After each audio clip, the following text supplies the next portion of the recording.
नमस्कार मित्रों, मैं हूँ कविता और मेरे चैनल पर आपका स्वागत है। आज के इस वीडियो में हम बात करने वाले हैं खरमास की। सूर्य का धनु राशि में प्रवेश होना ही खरमास कहलाता है। सूर्य का राशि परिवर्तन धनु संक्रांति के नाम से भी जाना जाता है। खर मास में विवाह, मांगलिक और शुभ कार्य वर्जित माने जाते हैं। देवगुरुओं की दिव्यता से संपन्न मास आध्यात्मिक रूप से खुद को संपन्न और उन्नत करने का महीना है। इसे ऋषियों ने खल मास का नाम इसीलिए दिया है ताकि सांसारिक कामों से मुक्त होकर पूरे महीने लोग आध्यात्मिक लाभ के लिए कर्म करें।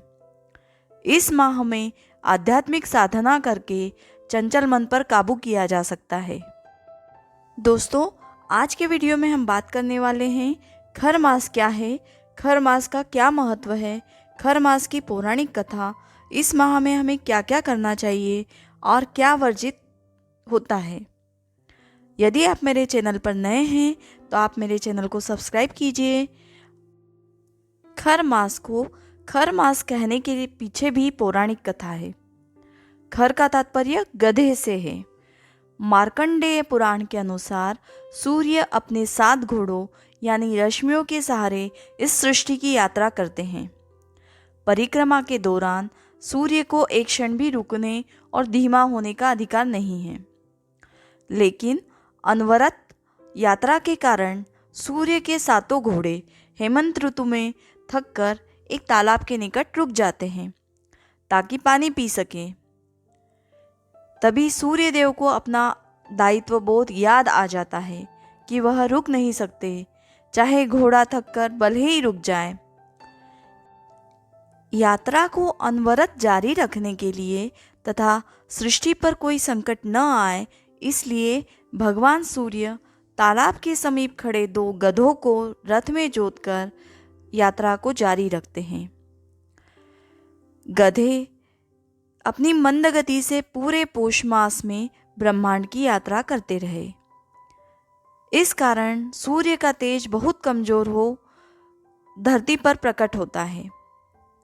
मकर संक्रांति के दिन पुनः सूर्यदेव अपने घोड़ों को रथ में जोतते हैं। तब उनकी यात्रा पुनः रफ्तार पकड़ लेती है। इसके बाद धरती पर सूर्य का तेजोमय प्रकाश बढ़ने लगता है। तो यह थी खर मास की पौराणिक कथा।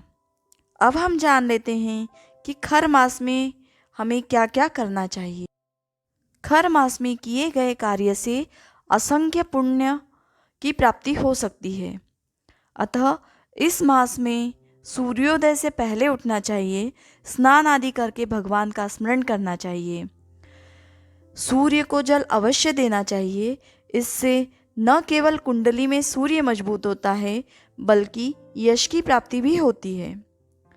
इस मास में भगवान विष्णु, भगवान श्री कृष्ण और भगवान सूर्यदेव की आराधना से विशेष लाभ प्राप्त होता है।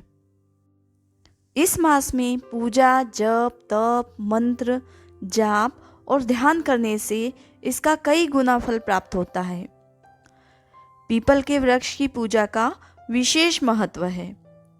जैसा कि आप सभी जानते हैं कि पीपल के वृक्ष में हमारे पितर निवास करते हैं, इसलिए पीपल के वृक्ष की पूजा करने से पितर और देवता दोनों ही प्रसन्न होते हैं। खर मास में गुरुतुल्य लोगों और पिता की सेवा अवश्य करनी चाहिए।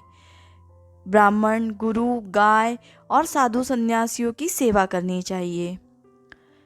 इस मास में गीता का पाठ करना अत्यंत लाभकारी माना जाता है। अब हम जान लेते हैं कि इस मास में कौन कौन से कार्य वर्जित होते हैं। इस समय विवाह करना शुभ परिणाम नहीं देता है, इसलिए विवाह करना वर्जित है। इस समय निर्मित किए गए मकान सुख नहीं देते, इसलिए गृह निर्माण भी वर्जित होता है। इसी तरह नया व्यवसाय प्रारंभ करना भी लाभकारी नहीं होता, इसलिए नवीन व्यवसाय की शुरुआत भी नहीं करना चाहिए।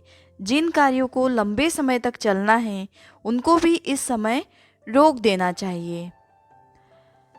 इसी तरह इस मास में शहद, मांस, चावल का मांड, उड़द, प्याज, लहसुन, नागन मोथा, तिल का तेल और दूषित अन्न खाने से बचना चाहिए। वैसे तो कहा जाता है झूठ कभी भी नहीं बोलना चाहिए, पर इस मास में गलती से भी झूठ बोलने से बचना चाहिए। इस मास में मन को शांत रखना चाहिए, संयम और धैर्य के साथ मास को पूर्ण करना चाहिए, मन में अच्छे विचार रखने चाहिए, ज़रूरतमंदों की मदद करनी चाहिए। तो ये थी खर मास की जानकारी। दोस्तों, यदि आपको ये वीडियो अच्छा लगा हो तो आप इसे लाइक कीजिए और अपने दोस्तों के साथ शेयर कीजिए। साथ ही यदि आप मेरे चैनल पर नए हैं तो चैनल सब्सक्राइब कीजिए और बेल बटन प्रेस कीजिए, जिससे मेरे आने वाली सारी वीडियोस की जानकारी सबसे पहले आपको मिल सके।